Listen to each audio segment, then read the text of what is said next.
What's up, everybody? Welcome back to Fireside Giants. I'm your host, Anthony Rivardo. I'm joined by my co-host, Alex Wilson. You know what we're talking about. You know it's not going to be pleasant, but let's go ahead and react to this game. Ugly performance from the New York Giants. The offense didn't get anything going. Didn't even get in the freaking end zone today. Lost by 3 possessions to the Minnesota Vikings. Sam Darnold picked apart the New York Giants defense. Guys, this is not the way to start the 100th season of the franchise. This was pathetic. This was disgusting. This is everything that we were afraid of it being. I'm pissed off. I know all of you are as well. I know, Alex, you are freaking pissed off as well. I had to stop myself from cursing for a second there. This was ugly. I don't know who you want to blame, who you want to hold accountable. We're going to go through the list, though. We're going to talk about Kayvon Thibodeau being a disappearing act. We're going to talk about Daniel Jones seeing ghosts throughout the entire game. We're going to talk about some of those dumb decisions that Brian Daboll made. And hell, we're even going to talk about the state of this roster because it did not look like it was ready to compete at the regular season level, and Joe Schoen needs to be held accountable for that as well. You had fans walking out of the stadium halfway through the third quarter. For the entire fourth quarter, the entirety of MetLife Stadium, it was just Vikings fans doing skull chants. It was embarrassing today to be a New York Giants fan. I used to get so excited to watch this team every Sunday. Start of a new season, I'm up, I'm ready. I feel like I'm ready to run through a brick wall. I'm so excited. It doesn't happen anymore, especially not when you know this is what's in store for you on a Sunday afternoon. The Giants barely played in the preseason. How many times did I bring that up this whole offseason, guys? For the last 3 weeks, I've been pissed off about that. Well, you see how rusty this team was today? That's why I was pissed off about it. They look like they didn't play in the preseason. They did not look ready for week 1 of an NFL regular season. This was a joke. So, I'm getting this thing started off real hot here, Alex. I'm pissed off. I am ready to yell and rant, and I know you are too. I'm going to let you get a chance to do it right now. Just hand it off to you. Let's waste no more time. I mean, what do you even want to say? Where do you want to begin with this freaking team? I'm gonna say this before I start here. My emotions are gonna get out of control. I'm gonna try my best to stay as level-headed as possible, but I can't make any guarantees. If there's kids around, I may let out a couple curses. So if you do have kids around, you may want to put some headphones in, because that was an absolute shit show by every single account. You talked about a lot of people in our comments. You guys were so pessimistic this offseason. Do you understand why we were pessimistic this offseason? Do you understand why we were so down on this Giants team? Because Daniel Jones is not shaking the rust off, my friends. He is a terrible quarterback. He is a bad quarterback. Brian Daboll, the conservative play calling that they put forth today was embarrassing. Embarrassing. We expected him to throw the ball downfield. Look, I'm okay turning the ball over if you're taking shots downfield. We didn't even take a single shot downfield. Not a single one. Right? That Malik Neighbors 25-yard gap was the longest one of the game, and it was the only time that Daniel Jones threw it past 15 yards, right? I know they tried to bottle the Giants up, and maybe they did a good job in coverage. It looked like they did a decent job, but there were open receivers that Daniel Jones was missing. He had time in the pocket, guys. This was, as bad as the offensive line was at times, this was one of the better offensive line performances I've seen in years from this Giants team. And I think that you guys would probably agree. He had time in the pocket a lot of those snaps, a lot of those occasions. He had time to throw the ball. He missed Tyrone Tracy on a quick out that should have been right on his hands. It was behind him. He missed Theo Johnson behind him. He skipped the ball in the dirt to Wandale multiple times. Daniel Jones got outclassed by a journeyman Sam Darnold. Outclassed. And one of those guys is making $10 million per season, and the other one's making $40 million per season. Sam Darnold. And by the way, Jordan Addison left at halftime. He left this game at halftime. The Vikings put the Giants in a blender, blended them up, and served them as freaking gabagool. Okay? This was an embarrassment of a performance from the Giants. And in my opinion, this was worse than last year's week 1. Why? Because we have nothing to blame but ourselves. Right? The Giants lost Andrew Thomas early on in that game, and they lost to the Dallas Cowboys. It was bad weather. They said, we lost a lot of guys to injury. It was bad weather. It wasn't good. It wasn't a great scenario for us to be in. The Giants have nothing to blame but themselves today. The play calling was shit. Daniel Jones was shit. The defense was shit. The pass rush was shit. Everything was shit. Every single freaking aspect of this team was absolute garbage. There were only a couple, 1 or 2 players that actually looked like they belonged on an NFL football field today. Those 2 players, Dexter Lawrence had a pretty solid game. When Dexter Lawrence was off the field, by the way, guys, They ran it up. They turned up the volume. They ran hurry-up offenses. They didn't let the Giants get their guys back in, and they capitalized. Aaron Jones shredded them every single time Dexter Lawrence was off the football field. And now we have to sit here and pick apart for the next 17 weeks while the Giants are an absolute dumpster fire. Why are they an absolute? Because they have stuck with Daniel Jones for 6 freaking years. And we have to see the same mistakes day in and day out, week 1 through week 18. We have to now sit through this bullshit for 17 more freaking weeks. Are the Giants going to get better? I hope to God. The Vikings are a good team, but they're not as good as they look today. They aren't. A good team is going to body the Vikings. I bet you the next good team they face, they probably get shut up quite a bit. This Giants team didn't even look competitive against what I think is an average Vikings team. That's what I would call them. What they did to us showed us how far we are. And Brian Dable's comments after the game, Anthony, talking about, hey, we didn't even think about benching Daniel Jones. We have a lot to clean up. We have so much to do. Buddy, it's been 3 years now. 3 years, and we're cleaning up the same bullshit that we're trying to clean up last year. It just compounds and gets worse and gets worse. And we saw it all coming, Anthony. We talked about it all fucking off season. We saw it all coming. And now here we are after week 1 talking about how this team is a piece of steaming shit. And I have to sit here for 17 more weeks and suffer. 5 years we've been doing this shit. We've seen 1 playoff appearance in 5 years, and we won 1 game. And people latch onto that 1 win as a reason for Daniel Jones to have a future here. And now I got to sit here and watch this team. And guess what's going to happen? Daniel Jones is going to go through his 3rd head coach, his 2nd general manager, and every single one is going down with the fucking ship. And I have to sit here and watch Daniel Jones do it to every single head coach that comes. And the thing is, Brian Dable is going to get fired. He's going to get fired, right? And we're never going to see him do what we hired him to do, which was to develop a young quarterback, to go out and draft a young passer, to see if we can capitalize on that. And we're not even going to see him do it because Daniel Jones couldn't be good enough. For 1 year after the playoff appearance, last year, this year, I don't see a future for this team with Daniel Jones at quarterback. And with that injury situation, Anthony, he's going to take a hit and get hurt. If they allow him to get hurt, Anthony, I'm going to say this right now. I'm going to say it one freaking time. If they let him get hurt and he goes down with a season-ending injury and they have to guarantee his cap hit for next year, I am going to actually reconsider the amount that I follow this team because they cannot shoot themselves in the foot. Brian Dable and Joe Shane cannot let themselves do this. They cannot do this to the fans. Okay? If we have to pay Daniel Jones' cap hit next year and we can't move on and we can't reallocate money to free agency signings to reinforce a young rookie quarterback, I'm gonna like actually explode. I don't know what I'm gonna be able to do. And I know a lot of people like maybe you're not as negative as I am right now, and that's okay. But this has been boiling for years. I am so over the same story. It is watching the same chapter, the same series, the same episode, the same show every single year. And now we're back to square one again. And the only thing I can think of saying is, can we survive this again? Can we survive a full year of this bullshit?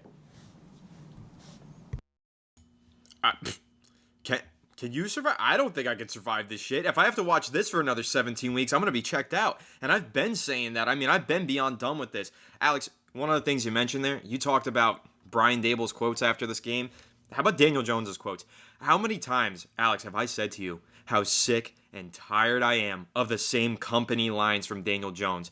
Well, I got to play better. I got to watch the film and see what I can do to execute better. I thought we executed some things well, but I got to do better and watch the film. Same shit. Every single week he says the exact same thing and nothing changes. Same thing with Brian Dable. I'm tired of the company lines. I'm tired of the lack of personality, and I'm tired of the lack of production and wins from this New York Giants team. You made a lot of good points there, Alex. You're passionate. You're pissed off. Some fans might not be as pissed off as we are, but listen, guys, all of the things that we said we were concerned about, all of the mistakes that we pinpointed that the Giants, we believed, made this offseason, they're all unfolding in front of us. Like, we were right about all of these things. We knew that not getting a CB2 was going to come back and haunt them. Sam Darnold picked them apart all day long. He didn't have an incompletion until there was 2 minutes left in the second quarter, right? That's disgusting. That is actually sad. It was difficult to watch Sam Darnold do that to us. Sam Darnold, who, by the way, Alex, I said the Giants should sign as a backup quarterback to compete with Daniel Jones. Didn't I say that on this show? Multiple times. Now he goes to the freaking Vikings, has to start, plays a lot better than Daniel Jones did in week 1. Some of these throws from Daniel Jones, Alex, were just, I mean, Not even rookies are making these bad of throws. And on top of that, some of the throws that he did not make, and I'm not talking about incompletions or inaccurate passes, I'm talking about plays where he's standing in a clean pocket and just runs into a defensive lineman because he's got tunnel vision, staring a safety downfield, has nobody open downfield, has open guys underneath, and just takes a sack instead. His pressure to sack rate had to have been astronomical in this game. I don't know if you saw this stat, Alex. In this game, his adjusted completion percentage was like 75%. His actual completion percentage was like 53%. That means he was negative 20% over adjusted or under adjusted. That's mind blowing to me. That means that he was missing wide open throw after wide open throw after wide open throw. It was a joke watching him play all 4 quarters today. And Brian Daboll had the balls to say that he never thought about benching him? Are you kidding me? If Daniel Jones gets hurt next season, or this season, Alex, and he doesn't pass that physical, the future of this Giants team, whether that involves Daboll or not, is screwed. They need that cap space. You cannot give Daniel Jones this long of a leash. You can't be going into year 6 expecting this big leap. And we've been saying that all offseason long. Guys, and we've said it so many times, and we're still going to say it. We are rooting for Daniel Jones. We are rooting for the New York Giants because we are Giants fans. But you wonder why we don't believe in him turning things around in the 6th season? This is why. Look at the performance that he put on the field today. I'm going to do a film breakdown this week, and it's going to be ugly because I'm not only going to break down the incompletions and the interceptions and all of that stuff, I'm going to break down the plays where he had completions short in the flats and didn't throw the deep passes downfield that could have been touchdowns because those were out there too. Every single play, it seemed like he did the wrong thing. That offensive line, Alex, it looked good. I thought they played well. I thought the pass protection was decent. You're not going to get that much better than that. You're not going to walk out onto the field with 5 all-pro players pass protecting for you. Sometimes it's going to be average at best. You have to score touchdowns when it's average at best. But the Giants can't even score. There's really not much positive to take away here. Malik Neighbors had a few nice grabs, but he barely got targeted, like not nearly as much as we thought that he would. The running game didn't get going. Jalen Hyatt is a ghost. I mean, my God, can he even run a route at an NFL level right now? Holy shit, he's like barely even playing. Duh. And Alex, oh my God, 2022 NFL draft, were we not over the moon with those 2 first-round picks? Both of them benched in week 1. Not only was Evan Neal on the sideline for the entirety of the game, he was benched before the game even started. Kayvon Thibodeau got benched midway through the game for being a literal fucking ghost in this game. He was Daniel Jones nowhere doesn't to get be found. benched, right? Kayvon Thibodeau can get benched for a face mask, but Daniel Jones can throw 2 red zone interceptions and not get benched. Yeah, and let me just add on top of that. Remember when I said that Daniel Jones has too much privilege? Like he should not be sitting on the bench in the preseason. He should be playing. And people were really pissed off at me in the comment section. Is this not the fucking privilege? Like, look, he's standing out there throwing interception after interception, incompletion after incompletion, running into sacks, and he doesn't get benched. But Kayvon Thibodeau, 5th overall pick, gets benched. Why is no this accountability leash so long for Daniel Jones? No accountability for the quarterback. That's why the players do not play their hearts out. That's why they don't believe in this team. That's why we get sloppy performances like this. That's why fans are leaving in the 3rd quarters. No accountability. There's nothing positive to take away from this game, to be honest. No, there's not. And listen, I will not spend $1 on this team. Not $1. Not $1 on a jersey, not $1 on a fake jersey, not $1 on a ticket, not $1 on a freaking item until this team has the balls to move on from the bad omen that is Daniel Jones. Okay? The guy is the one thing that has been the most compromising part of this team for 6 years now, right? He had one good season, and that good season, by the way, didn't even have over freaking 20 touchdown passes. He ran the ball, right? There were opportunities to throw the ball. That red zone, that second, let alone the pick six. The pick six, it was a great play by Van Ginkel, but Daniel Jones needs to see him and understand that if you see that guy jumping into your throwing lane, do not throw the football, right? I mean, you could blame the tackle for not helping him out there, but bad play calling bad play calling in your backed up in your own end zone. Run the ball, get it out in a different way. Get some end arounds going, get creative. The play calling was stale. It was conservative. It was honestly, it looks like Brian Daboll is coaching to Daniel Jones because he knows he cannot execute the passes he actually wants to make. Right? Daniel Jones stepping up into the pocket. He was stepping into the pocket when he was collapsing. Like in chances, like when the offensive line is creating a pocket, but that they're kind of shaped in a way that you can get out one way or another. don't step up into it when the pass rushers are collapsing in interior. There was so many things that Daniel Jones is processing. His brain power is at an all-time low right now, my friends. The guy can't get through his progressions. He can't make the right decisions. He can't make the right reads. He can't make the decisions that at least aren't the dumbest risks, right? I'm asking him to take worthwhile risks. Throw the ball deep. Give your guy a chance to make a play. Don't throw a pick six. Don't throw it to Harrison Smith, who is staring down you for that second red zone interception, Anthony. I mean, did you see Harrison Smith? Did you see the picture of that? The dude is locked on to Daniel Jones' eyes. He is staring him in the face. And Daniel Jones over here is looking like he's having a game of stare-off. Who's going to blink first? Well, I'll tell you what, Daniel Jones sure as hell didn't blink first. He threw it right freaking to him. And it is just mind-boggling as a quarterback in year 6, and you are lasered into the spot where you're throwing the ball, and there is a safety watching you, and he's in your direct line of vision. Direct line of vision. There is no fucking excuse for that anymore. None. Zero. Any Daniel Jones truther out there telling me that we should let this go is on freaking drugs. Because you are talking about a safety in his direct line of vision that is staring him in the face, and he throws it right to him in the red zone when you need to score. I mean, there was another red zone inside the 10-yard line, and the Giants didn't complete a pass on 4 consecutive downs. 4 consecutive downs. I mean, how about the fact that they just trotted out 12 personnel all game long? I mean, 2 tight ends on the field. Alex, do you think that either of those 2 tight ends that they were putting out on the field start on most teams, or even half of the teams in the NFL? Theo Johnson's a rookie, drafted in the 4th round. Daniel Bellinger is in his 3rd season. He's a 3rd-round pick. He's never been a threat. And you're trotting 12 personnel out there almost every single play rather than 11 personnel, 3 wide receivers on the field. You've got Wan'Dale Robinson, Darius Slayton, Jalen Hyatt, and Malik Neighbors. These are the guys that are supposed to run your offense, and you're not even doing that. So I'm actually going to take blame. I'm going to place it all on Daniel Jones. I'm also going to play the exact same amount on Brian Daboll because the play calls today were just gross. I mean, we had a 3rd and 2, Alex. 3rd and 2. Empty the backfield and run a QB keeper with Daniel Jones on 3rd and 2. He ran into his own offensive lineman, got sacked behind the line of scrimmage. That was just stupid. And a lot of the play calls today were just stupid. It was just bad coaching all around. The defense didn't even look good. I mean, disappearing acts on the defensive line. How about the fact that Justin Jefferson was running free for a lot of the game?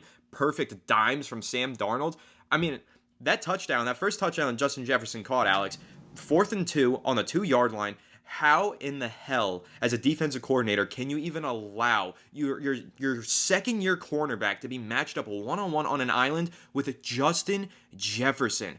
I don't care what kind of motion they put on their offense to try and clear out your linebackers, your safety, whatever. You do not leave Justin Jefferson one-on-one on the outside with a second-year cornerback, let alone any cornerback. I don't care if it's Sauce Gardner, Pat Surtain. It doesn't matter who it is. No good defensive coordinator is leaving their cornerback on a man coverage island with Justin Jefferson on 4th and 2 on the goal line. Where else could that ball possibly be going other than to Justin Jefferson? We all saw that one coming from 10 miles away, and the Giants didn't see it coming from 10 yards away. That was stupid. Everything was stupid. This was just a stupid game from the Giants. They played like they had no idea what they were doing. They had zero preparation. At least that's how it looked. Again, not a lot of playing time in the preseason. I mean, the special teams had one nice play, and then other than that, what else was there to be highlighted? What is the highlight of this game for the Giants? Graham Gano, at least he's healthy. He made a couple field goals. Okay, sick. That's not going to get me excited. This Giants offense is a joke. This Giants defense is a joke. I really don't know what to say. I mean, they squandered a first quarter opportunity where the ball was turned over by the Vikings and they had the ball in the red zone and they only got 3 points. That's inexcusable shit. That's what we saw all last year that made this Giants team so bad until Daniel Jones got benched or got injured, and then we got a new quarterback in the game and they started scoring those opportunities. So how long does it take until he gets benched and we get to see some scoring opportunities? Because honestly, guys, I'm at my wit's end. I've been at my wit's end. I'm not watching this team get the ball on the 15-yard line and score 3 points every single drive again for the rest of the year. This is ridiculous. And it didn't happen last year when we had these other quarterbacks in the game. The common denominator for the last 6 years has been Daniel Jones. And I don't care if this is too critical and if I'm not placing enough blame on the receivers for not separating and enough blame on Brian Daboll for not calling better plays. It's all together. I'm blaming all of them. But seriously, there's been one common denominator across 3 head coaches, 4 offensive coordinators, and the entire Giants offense for the duration of this time. Why are we not scoring points in the red zone? Why are we not converting prime opportunities from the 15-yard line? It's ridiculous, and there are no excuses for it. And I don't care who you blame, but it's inexcusable, and something needs to change, and it needs to change right now. And the fact that Brian Daboll is saying he has no thoughts of changing the quarterback, I mean, come on now. What are we doing? Like, seriously, what are we doing? All of the fans were standing in the stands today chanting, "We want Lock, we want Lock." And you're telling me Daboll didn't even have the idea of putting Drew Lock in? Are you just trying to be stubborn? Are you just saving face? Are you just too afraid to admit that you were wrong? Alex, I've always heard this quote, you take your time to hire and you're quick to fire, right? You when you make a mistake, you admit that you made the mistake and you cut your ties. But you take a long time before you make the choice to put that person in. The Giants did not take a long time to hire here. They did not even think twice to make Daniel Jones their starting quarterback. They tried to move on from him as soon as they couldn't trade up. They said, F it, he's our starting quarterback. We're not going to sign anybody to compete with him. So they didn't take a long time to hire. And then not taking long to fire here either, because if they were, I mean, he would have been benched after the first half because it was so atrocious. So I don't get it. I really think that I'm losing my confidence completely in Brian Daboll at this point. He's made so many mistakes, and a game like this and the comments that he had after the game, Alex, where do I find my confidence in him to actually turn this thing around and start winning some games this season? I mean, confidence, I don't think there's much of it right now. I know Daniel Jones says his confidence is good after that performance, but there's simply no way. I mean, there are fans booing him off the field. There are fans leaving in the third quarter. I mean, let's talk about what Brian Daboll showed. Meanwhile, like, Brian Daboll's out there saying, like, we're not benching Daniel Jones just yet. But, you know, Anthony, the Giants were down 28-6, and it was 4th and 3 in the third quarter, and they didn't go for it. They didn't go for it. 4th and 3, and they're down 28-6, and they don't go for it. I think it was around the 35, 40-yard line on their own side. But at that point, they were not coming back from that game by punting. They were not coming. Their defense is not good enough to make a play like that and stop them, or whatever it might have been. The Giants do not have faith. Brian Daboll did not go for it on 4th down because he doesn't have faith in Daniel Jones. If that was Josh Allen, he's going for it. If that was Patrick Mahomes, going for it. Lamar Jackson, going for it. Daniel Jones, no freaking way. Not going for it. No freaking way. This is just... their actions are the opposite of what they're actually saying. On one case, they don't want to bench Daniel Jones. On the field, they don't want to let him run a play on 4th and 3 down at 25 points. Or 22 points, right? It's embarrassing to be a Giants fan right now, my friends. Look, we're going to suffer with you guys. We're going to suffer the whole season. We're going to be here when they draft another quarterback. We're going to be here when the Giants get good one day. But right now, this is a disaster. Their secondary is a disaster. We called it weeks ago. They got Dory Jackson. There was a bad, DPI early in that game. One that shouldn't have been called, but it wouldn't have mattered. Wouldn't have mattered. Nick McLeod got benched after the second series of the game. Okay. Tyler Newman had some good moments. I liked what I saw from him. Jason Pinnock got some decent moments. Down to Banks. I mean, listen, I know Justin Jefferson had a couple nice catches, but I know he also gave up a touchdown. But, Banks, I think will get better as the season progresses, as they gain chemistry and develop in this new system. But the pass rush was embarrassing, aside from Dexter Lawrence. Brian Burns was a ghost. Kayvon Thibodeau was a ghost. Those guys got to do better. And they got to do it better now because, Anthony, when we go up against the Dallas Cowboys or the Eagles, we're going to get body bagged. Like, the Vikings are not that, they're an average team. But I'd say by most accounts, the Giants are just that bad. We're going to get destroyed by some of these better teams. And unfortunately, Daniel Jones has shown us what we already know. He is Daniel Jones. He is not that good. In fact, he's really bad. And now we have to figure out how we can survive the next 17 weeks of this absolute atrocity. All we can hope is that they look better at some point and they get better and they mount better days and they build some progress and at least give us something to be relatively happy about. I'm looking for progress from other players, though. I'm looking for Malik Neighbors to become a focal point. I'm looking for Neighbors to develop, Banks to develop. I'm looking for some of these young pieces to make an impact. I don't give a two shits how Daniel Jones performs anymore because he is not on this team in 2025. I give a shit because I still got to watch him every week until I don't. And I don't want to. I really just can't stand watching this anymore. And, even if he plays well, it's okay, but it's one game. He never bounces back. It strings together two great performances. Alex, That's not even the topic that I want to talk about. I unmuted my mic. I know you saw that I was ready to talk. Something just pissed me off. Oh my God. Something that I just saw on Twitter, Alex, has me fucking pissed now. Dexter Lawrence says he does not respect Giants fans who are booing the team. I get it. They want to see their team win. It's just a rough patch. It is what it is. End quote. Are you kidding me, Dexter Lawrence? Really? That's the way you want to run this thing? You don't respect Giants fans who are booing the bad product on the football field as your team loses by 3 touchdowns? Dexter Lawrence, you know I love you. You know all Giants fans love you, but are we kidding right now? Are you being for real? You do not respect Giants fans who are booing the team? He said this morning, Alex, to Jordan Rannon, enough with the BS. That was the quote. He said, it's time to win. Enough with the BS, it's time to win, but you don't respect Giants fans for booing you when you get blown out at home? Week 1 of the 100 season opener? Yeah, all right, now I'm pissed, because you know what this reminds me of, Alex? This actually reminds me of Evan Neal when he said those stupid comments about the fans, and then he called them burger flippers and all that crap, and then we had an uprising. When your team captain and defensive leader says some crap like that in week 1, what does that tell you about the state of this team? That he doesn't respect fans who are booing? I'm going to boo, dude. If I were a Giants fan and I were at that game today and I spent $200 on a ticket, another $150 on a jersey, another $50 just to eat in that goddamn ugly stadium, yeah, I'm booing the product on the field. No freaking doubt. That is crazy disrespectful. I don't know if you feel the same way, if you're pissed off like this, but I'm pissed off at that one. Dude, that is a gross quote. I'll give you a great analogy. If you go to a restaurant and the food is shit, you send it back, right? You're like, this is not what I ordered, right? This is garbage. Like, what did you do to this? You expect us to go to the Giants games, watch them look like shit, and not react? You know what I mean? You go get your car done, and they leave a couple of bolts unscrewed, and your wheel falls off. Actually happened to my sister one time, but a different story. And you go to the mechanic and say, "What the hell was that? You didn't finish the job. You didn't even do the job. You did it half-assed." Right? The Giants went in there and just half-assed a performance and expected us to eat the freaking dinner. Eat the food. Right? They expect us to eat the food that they're putting on the table, and it is cooked by someone with no eyes and no taste buds and no smell. Right? You know, Helen Keller's cooking food out here, and we're supposed to like it? No, sir. No, sir, Anthony. No, sirree. I'm not taking that bait. Not taking that bait. I know Dexter Lawrence wants us to buy in.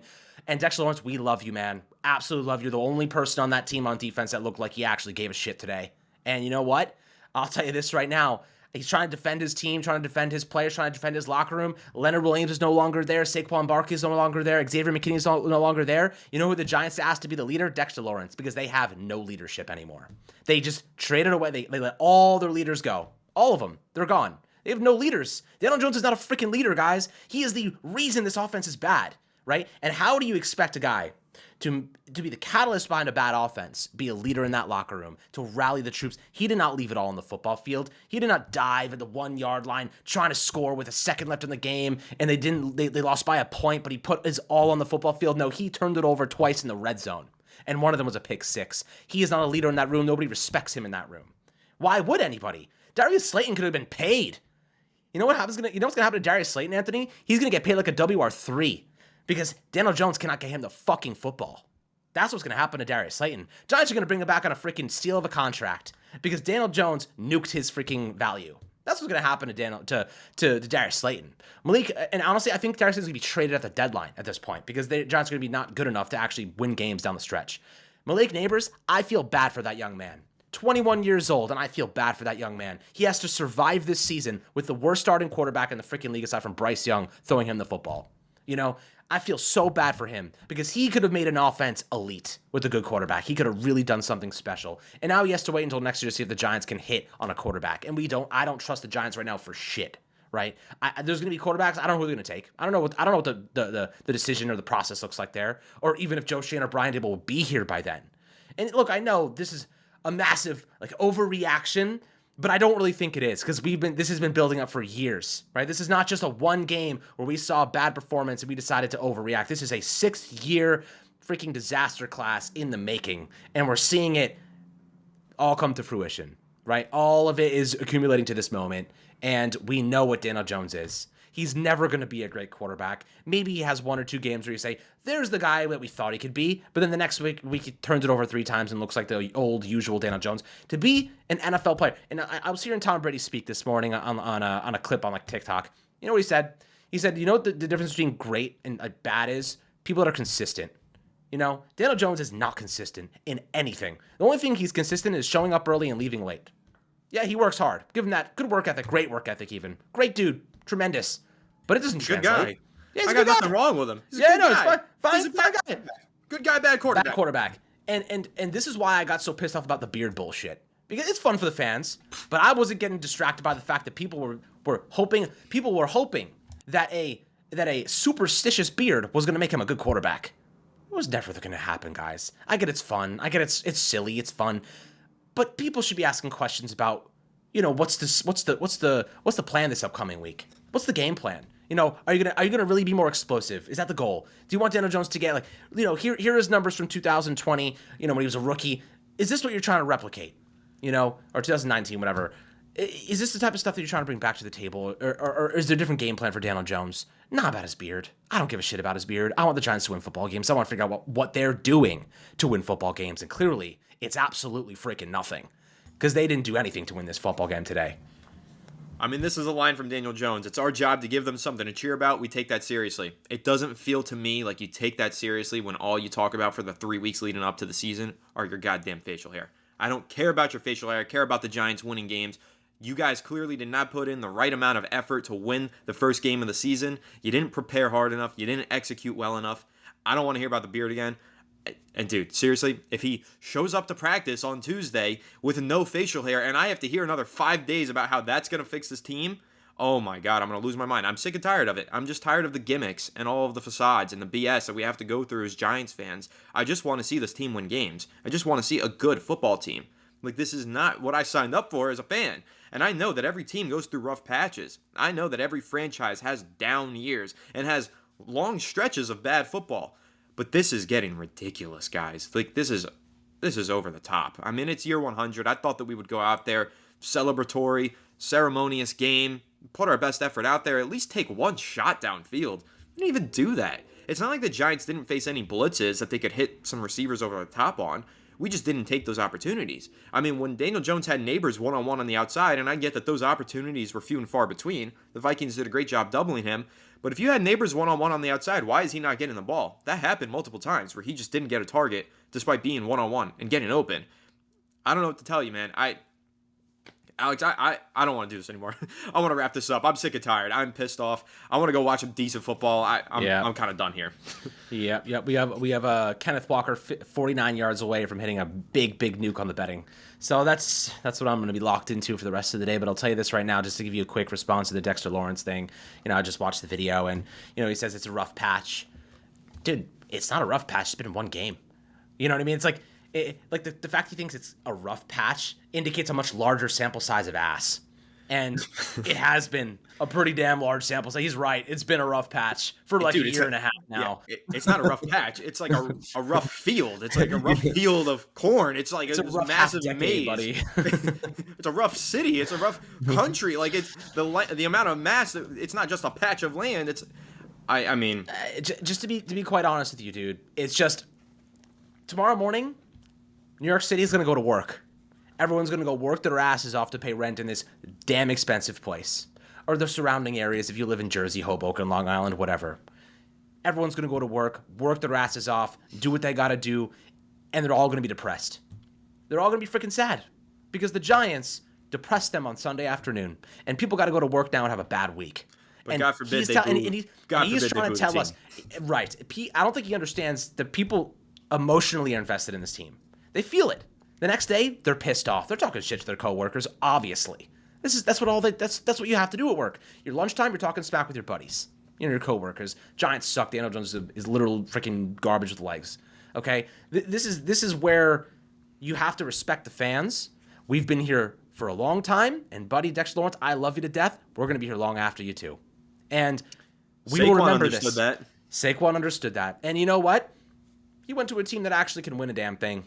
And look, the Eagles hate him to death. I freaking hate the Eagles, but they are a good team, and we are a bad team. We have no pride to stand on right now. No pride. 100th season, that doesn't mean shit to me. We're gonna mark the 100th season with an embarrassment. And you want to know something, Anthony? John Mara knows the importance of this season, the 100th season. And we saw how much flack he gave Joe Shane for some of the decisions he made. If we let Saquon go, especially the Eagles, I'm going to be pissed. If we don't get this guy, I'm going to be pissed. If we don't do this, I'm going to be pissed.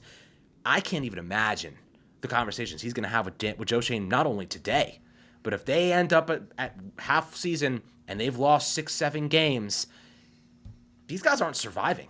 These guys are going to be fired next season, and they're going to be looking for another general manager, and they're going to be looking for another head coach. Because, look, I know Daniel Jones is bad, but it is no excuse to be even worse in the secondary, even worse on the pass rush, even worse at the linebackers, even worse on the offensive line. Better today, by far. And I think they will get better as the season goes on. I truly do. But we are seeing weaknesses where there weren't weaknesses before. And that is problematic from a general manager standpoint, that you've now opened up more weaknesses than there was before. And you've turned weaknesses into not even strengths, but competent play at very few other positions, right? Devin Singletary is no Saquon Barkley. I like Devin Singletary, but he's no Saquon Barkley, right? Malik Neighbors is a vast improvement. But Jalen Hyatt, the Giants are struggling to develop young players now, man. I mean, I liked what I saw from Andrew Phillips today a lot. I like him. I think he's going to be a good player. Like him. But Deontay Banks is stalling. You know, he's got to compound good days. It's really early. I think he's got as much potential as anyone a quarterback in the league. As a young player, I think he could be great. But we need to see him get better progressively. I think JMS had a better game than he did last year. Probably, much better than in the past. So I liked at least what I saw from him, at least communication wise. We got worse at a lot of spots, and it's glaring. Like right now, I need to see our young pieces grow. I'm going to be watching our young pieces, Anthony. I think this week we'll watch a little bit of Neighbors and see what he did in this game. See if there were opportunities where he was open and Daniel Jones didn't throw the ball. Because if you are not throwing the ball and your WR1 is open, that is a benchable offense to me. Benchable offense. And we're going to do the research. We're going to do the film work for you guys. We're going to make sure we get all you guys the information because we need to see what the hell happened and where the hell Daniel Jones missed. Because we only see it from the sideline view. But the all-22 view where you see the whole field, we're going to get a good look at what the hell he was seeing and what the hell he was missing for the most part, because he missed a lot of damn throws today, man. A lot of easy ones. He had time in the pocket, missing guys behind him to their left, uncatchable balls in the dirt. Inexcusable for a guy getting $40+ million a year, my friend. Inexcusable. And I don't care how much rust he freaking has. He had all summer, all camp to get right, and he's missing these throws when it matters most. It's inexcusable. It's unacceptable, man. But that's pretty much all I have to say. We'll revisit things tomorrow when the tempers die down. Yeah, maybe we're overreacting. Maybe we're not. I don't know. We'll probably figure that out tomorrow when we're a little bit more calm. But right now, I'm pissed off, and I think I have every right to be. I'm not happy with this Giants team, and I'm done. I don't want to talk about it anymore. I want to wrap this thing up and go watch some decent football and play some sports bets with Fireside Bets and just forget about this. So I'm done and over with. Make sure to leave a like if you enjoyed this rant. Subscribe to the channel if you're new. Ring the bell so you don't miss an episode. Comment your thoughts down below about how pissed off you are about the New York Giants. Make sure to go follow us all on all of our social medias at Fireside Giants. Without further ado, we'll catch you all on the next one. Have a good one, and let's go Giants, I guess.